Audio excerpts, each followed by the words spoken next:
Due to microphone and tone issues, I have to do the introduction again. So, Dr. Asif Munaf, he is a doctor and the founder of the website AM Wellness.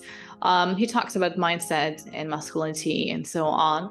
You can go to his page and see what he offers. I really enjoyed this episode, and I hope you'll listen to it.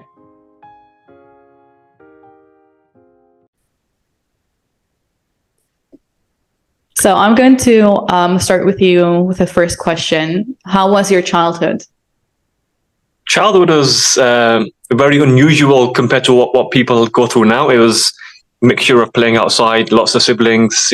There were 6 of us. I was the eldest, lots of cousins, about 25, 30 cousins, no social media, no Netflix. It was all playing outside, lots of fights, lots of bruises everywhere on my face, elbows, knees, just playing, climbing trees, playing football, fighting, all these kind of things. So my childhood was very typical of growing up in the 90s and 2000s, but very unusual to what it is now. I've got 2 young boys and their childhood is very different. It's very much indoors, lots more cars now, and lots more in tablets and social media and all these things. So back in the 90s, that wasn't the case. Did you have a good relationship with your siblings? Yeah, absolutely. So I'm the eldest of 6 and still very close. I think speaking about social media, that certainly facilitated being in contact. So we've got a family group. We've got each of us WhatsApp numbers. We speak almost daily. So yeah, good relationship. I think it's very important now. If your parents didn't have a good relationship with their siblings, it's important for you to break that generational curse and actually impart good teachings to your siblings, and then hopefully the next generation after that, i.e. your children, will be even better. And I think a lot of people grow up in generational trauma cycles where their parents may not have necessarily have spoken to their siblings, so they continue it, but it's important to break that. So yeah, me and my siblings are very close. We travel together, we go out together, and it's important to have brothers who are friends and friends who are like brothers. And I think that's very important to cultivate that level of friendship amongst blood brothers. How was your relationship with your parents? It was good. My father was in Pakistan. I didn't really spend much time with him, but my mother was busy being a house mother. So it was, I would say, reasonable, good relationship. It wasn't exceptional. Like, I try to do that with my children. I try to be conscious parent, read about parenting, read about psychology, read about emotional regulation. That wasn't the case with my parents. I think lack of education, perhaps because resources weren't available then. You just got on with having kids and raising kids. But now there's so much resources on YouTube, and there's Netflix, there's documentaries and books you can read about conscious parenting. And I think I'm very much a believer in that, being a conscious parent. How's your relationship with with money in general? Money is a good one. I think money is very much psychological more than it is physical. And you've been to dental school, I've been to medical school. They don't really teach you about financial literacy. I think dentists tend to be a bit more literate because, you guys go into private practice, even in the UK. So a lot of my dentist friends are more entrepreneurial because they have to go into private work, whereas doctors, we are expected and trained to work in the NHS. Therefore, we just earn money as in a paycheck rather than have our own business or partnership. So most doctors I know aren't very financially literate, but I've made it on myself to learn about money, how money is made, how money is taken, how money is transferred, value creation, assets, liabilities. So yeah, in the last kind of 3 to 5 years since COVID, really, I've spent a lot of time learning about money, alternative currencies like cryptocurrency. I've learned about gold, gas, diamonds, platinum, ion exchange, etc. All the kind of things where you can store your money. I've learned about money as a means and a vehicle and an instrument for freedom rather than money being the end.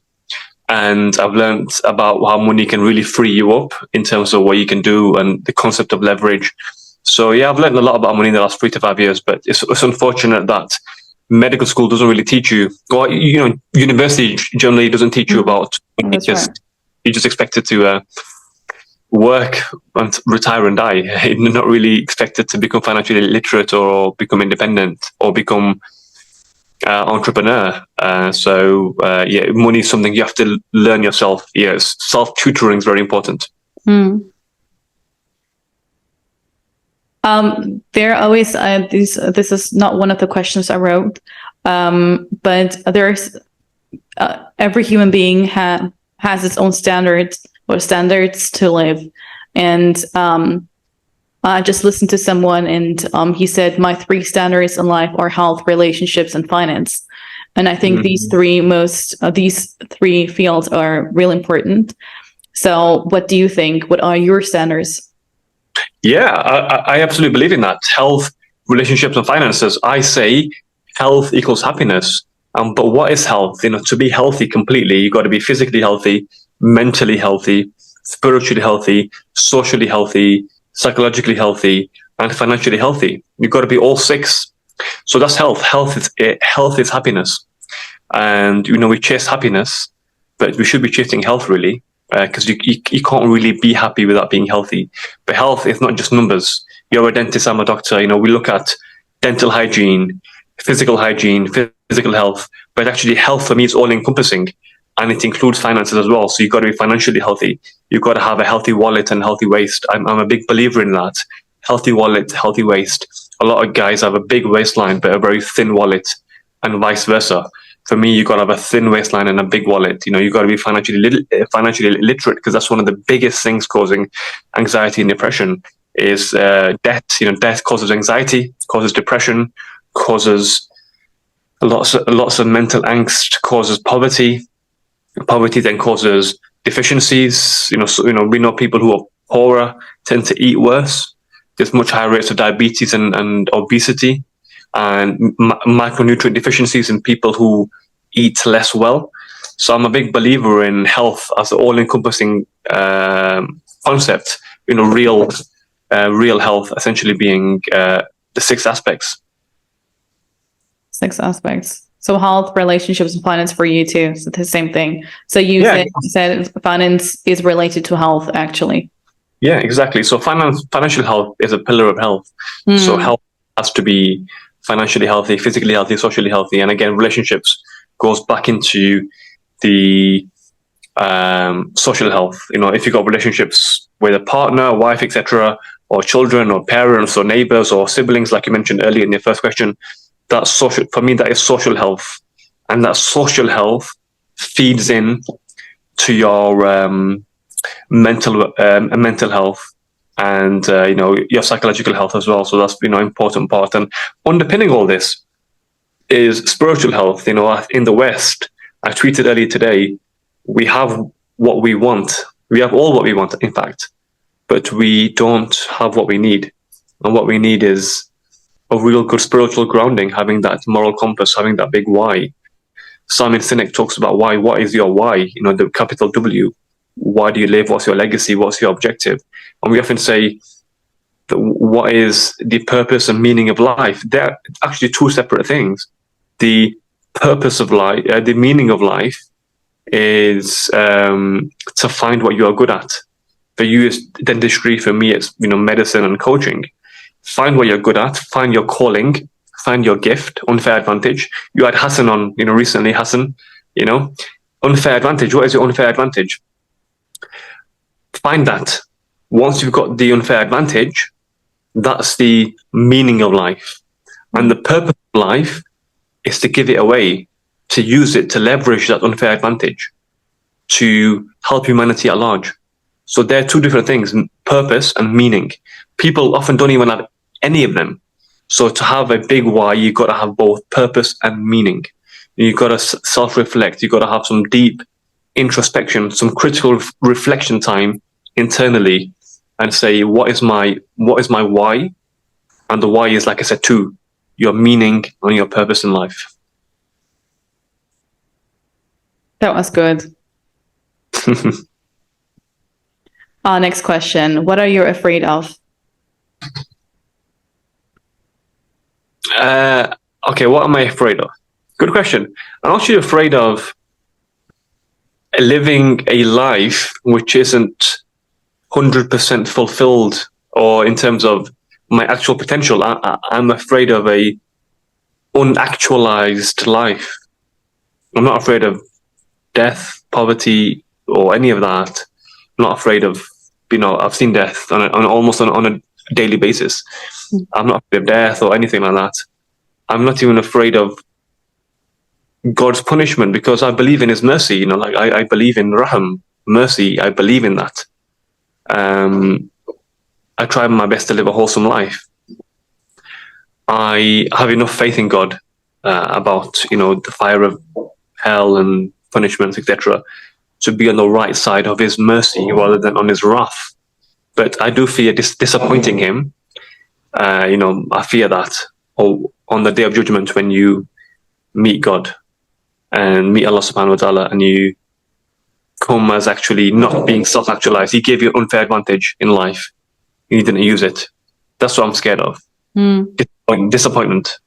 In Arabic we say radi, like being like for the Sahaba we say radi Allah anha, radi Allah anhum. May Allah be pleased with them. So I'm scared of Allah not being pleased with me, and that is actually a unfulfilled life. Your life is not fulfilled in terms of what you could have done and what you did do. If you look at all the great writers, Imam Ghazali, etc., they lived to 50. They didn't live very long lives. Yes, that's true. What they did in that short period of time, some of them were in prison for many, many years. What they did in them short, even Ibn Taymiyyah, they were all imprisoned. But what they did in that short life was something we can't even do in hundreds of years. So I believe in maximizing your time, the concept of barakah, exponential, return on investment with your time. And that's how you live a fulfilled life. That's how you live an actualized life. If you look at Maslow's hierarchy, the pyramid, you got the basic needs at the bottom: food, water, drink, shelter, love, companionship, etc. At the top of the hierarchy is self-actualization. And that's the apex of the human condition. That's the apex, self-actualization. And actually not reaching that self-actualization is what I'm scared of. Living your life on your deathbed and not actually hitting that apex.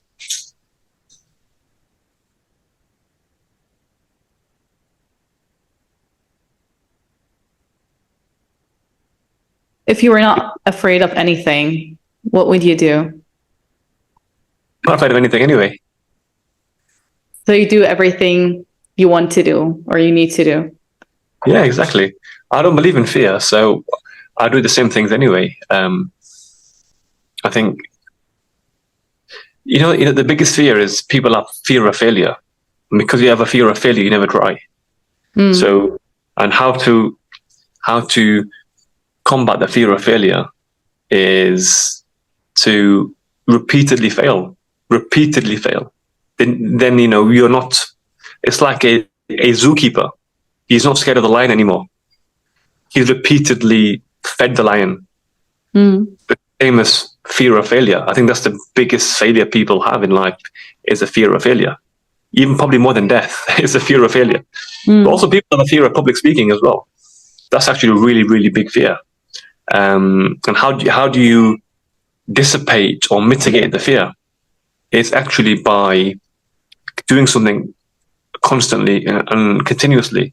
By keep doing it, you desensitize yourself to that process. You neurally rewire. You get neural rewiring. The neuroplasticity, the brain is glial matter. The brain is very plastic and very flaccid. So by continuously doing something, you are rewiring your neurocircuitry, and therefore fear gets completely eliminated. So the best way to, for any listeners out there, the best way to quash any fear is to keep doing something. So a certain amount of fear is fine. Like that kind of gives you performance anxiety. And I think that's fine in a certain level. If you're completely nonchalant and not nervous, you won't perform properly. But having a certain amount of fear, I think that is necessary. It's just not having it excess where it gets to become a phobia, or it gets, you start freezing. You've heard of the 4 responses, haven't you? Fight, flight, freeze, and fawn. People freeze often. That's excessive dorsal ventral activation.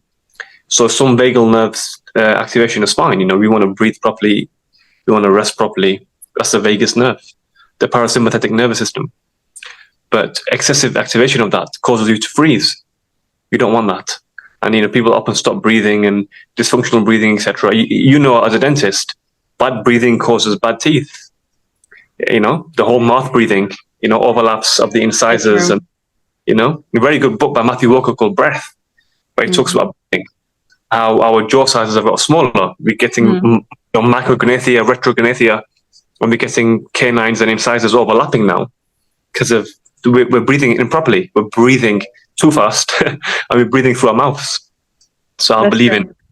So vagal nerve activation, whereby you breathe properly, but not the excessive vagal nerve activation whereby you freeze.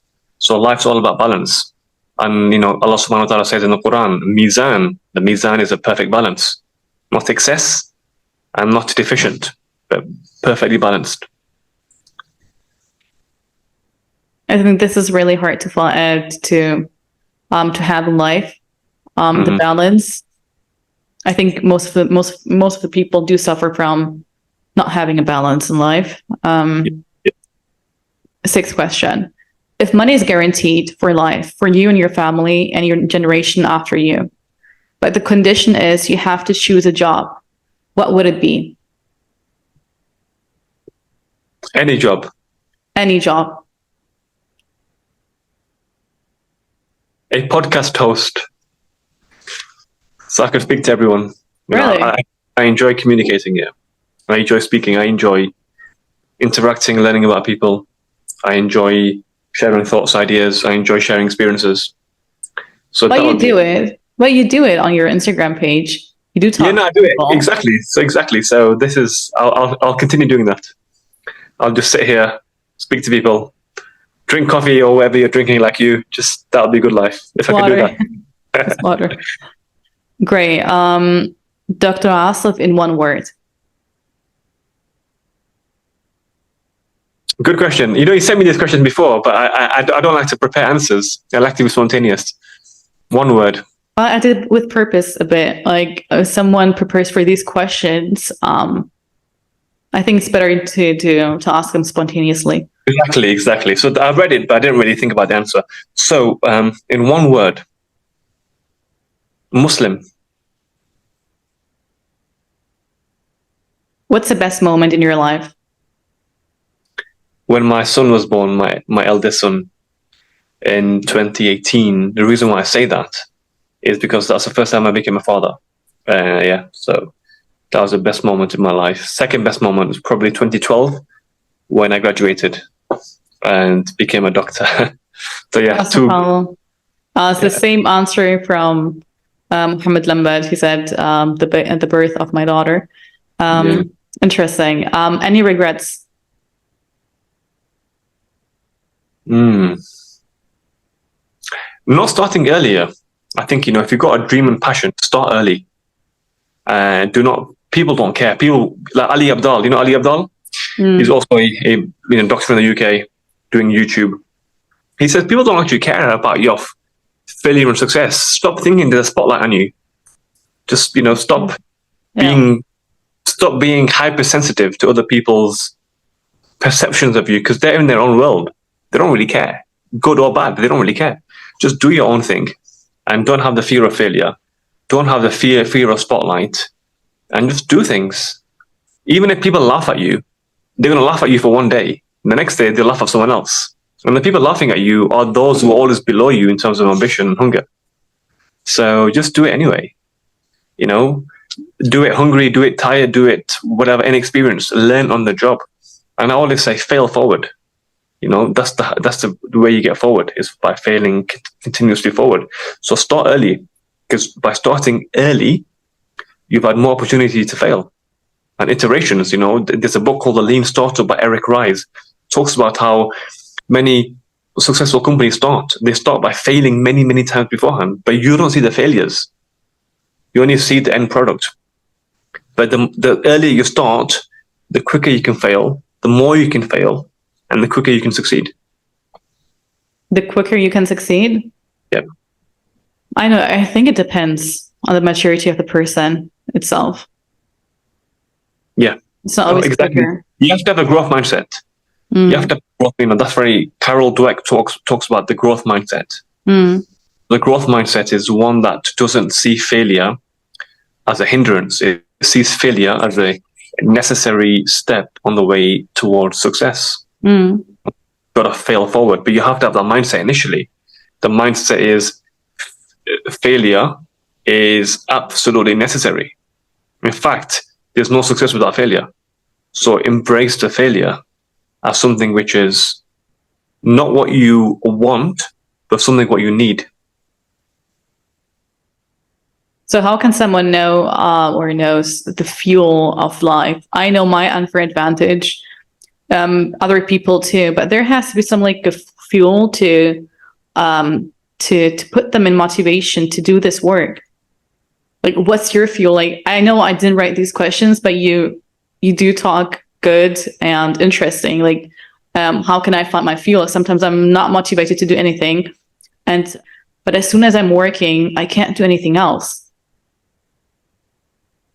What's your unfair advantage?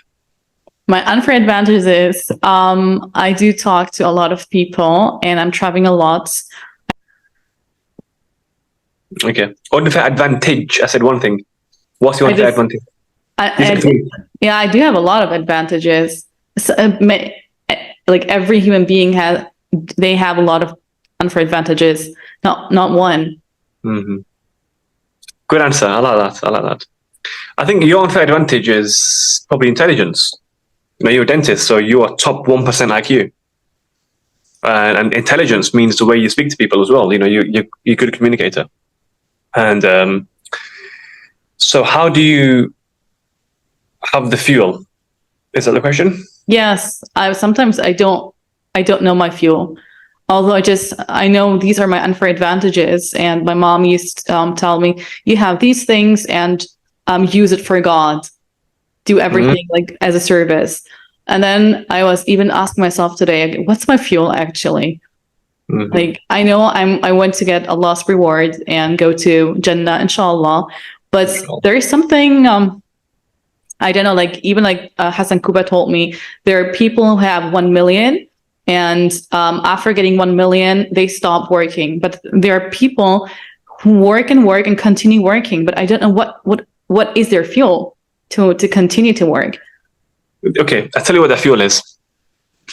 Their fuel is a journey, not the destination. So when you become destination focused, you run out of fuel because you reach the destination. But when you are journey focused, you never run out of fuel. You keep topping up because the journey never ends. Do you understand? So the fuel is the process. Enjoy the process. Trust the process. And one of my friends told me, he says, the steps of a righteous man are always ordained by God. So every step, this applies to women as well, obviously, but it's just a saying, every step of a righteous man is ordained by God. We say in Arabic, taqdeer. It's every step. So when you have this in the back of your mind, and in the front of your mind, in fact, you never, run out of fuel, because you're like, every step I'm taking, every day, it's an act of worship. How can I serve Allah's creation today? How can I get closer to that self-actualization? And it's the whole thing about zooming out of your life and seeing your life from the perspective of your tombstone. What do I want written on that tombstone? What do I want people to think when they visit my grave and see my tombstone? How was she? What kind of person was she? What legacy did she leave behind?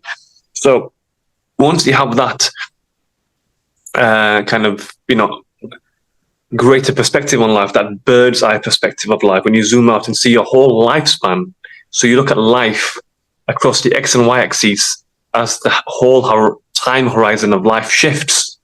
Meta kind of, look at it from a, macro lens instead of a micro lens, and see, did you make the most of your life? You can't answer that question now because we're very much in the present. But if you zoom out and look at all your life as being from cradle to the grave, as having elapsed what do you want written on your tombstone, and you never want to leave anything on the table. They say die poor. Die poor meaning all your ideas and all your thoughts, conversations, your charity, your knowledge, your service is all left in the world. You do as much as you can.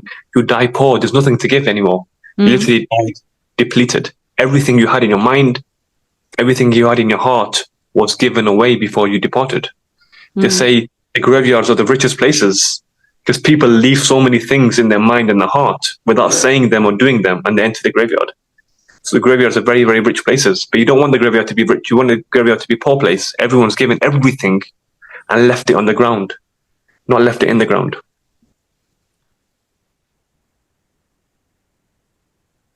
Last question. Also, like, we talk about unfair advantage. What's happening in Gaza at the moment? Allah subhanahu wa ta'ala make it easy for them.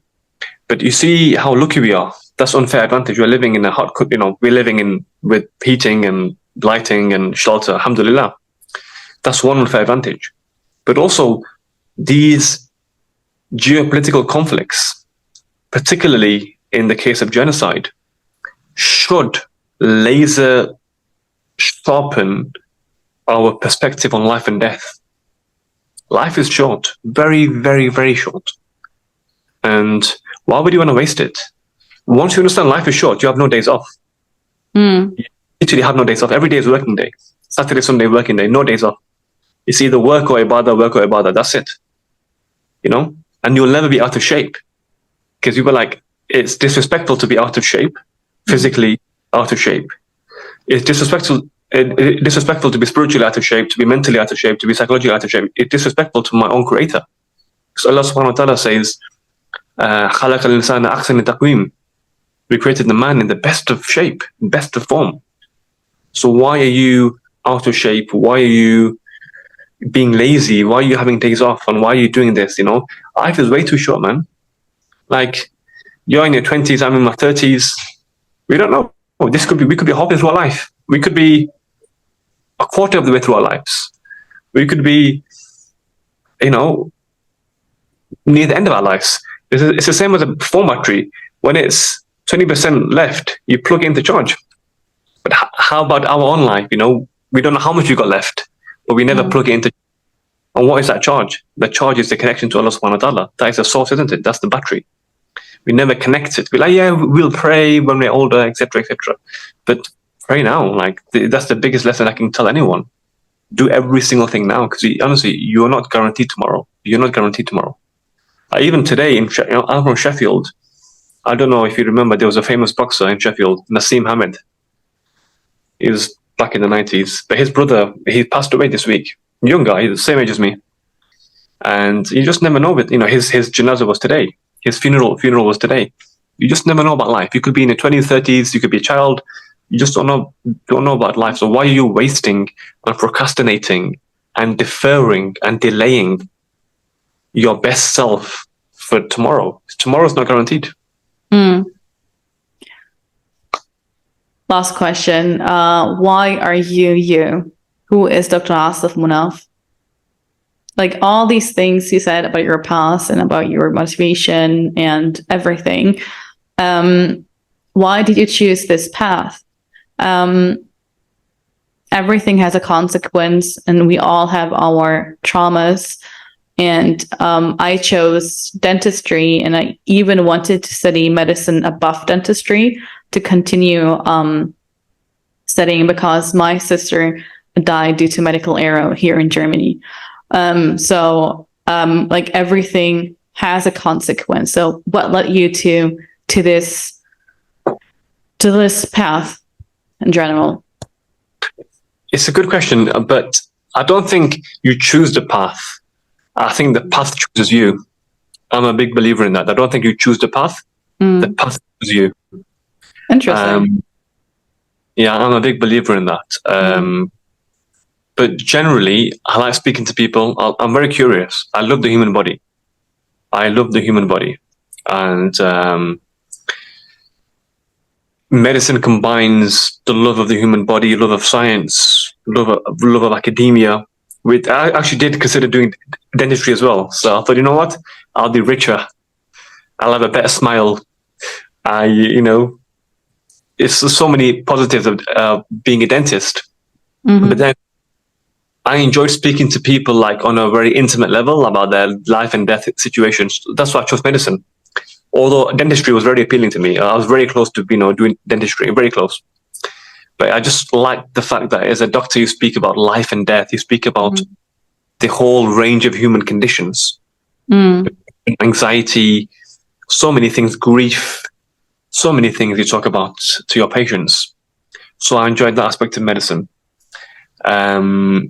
So yeah, combining a love of the human condition with a love of the human body, I think medicine is a perfect balance of that.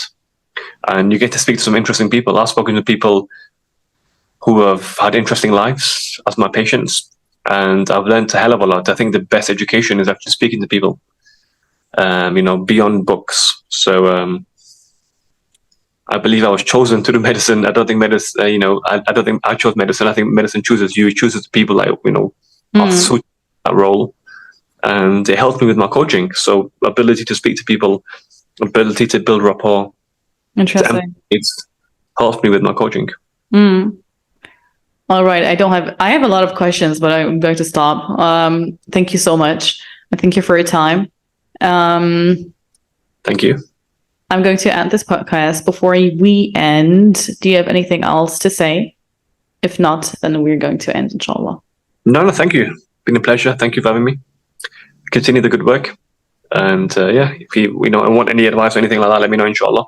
And good luck with your podcast journey. It's a good thing to document your journey, speak to different people, and inspire other people as well, inshallah. Actually, tomorrow I've got a dentist on my podcast as well. I got a podcast I run. Really? Yeah, it's called Dr. Asif as well. Dr. Asif Dentist. It's on your page, on your Instagram page? He's on my Instagram page, yeah. Dr. Asif Dentist, yeah. Maybe you can have him on. He's a good guy. I didn't see it. No. No, my podcast is not on my page. It's on my on my YouTube. So there's a link on my bio. Okay, I'm going to research it. Yeah, that's my podcast. But yeah, I've got Dr. Asif on tomorrow. He's a dentist. He's a TikTok dentist. What's his name? Dr. Asif. Same name as you. Yeah. Okay, so he's related to you? No. He's just a friend. Okay. All right. Okay. He's a good guy. He's inshallah tomorrow coming to do a podcast with me. But he'll be a good guy to have on your show. Inshallah. Okay. Inshallah. Great. Thank you so much. Pleasure. Assalamu alaikum. Aleykum salam.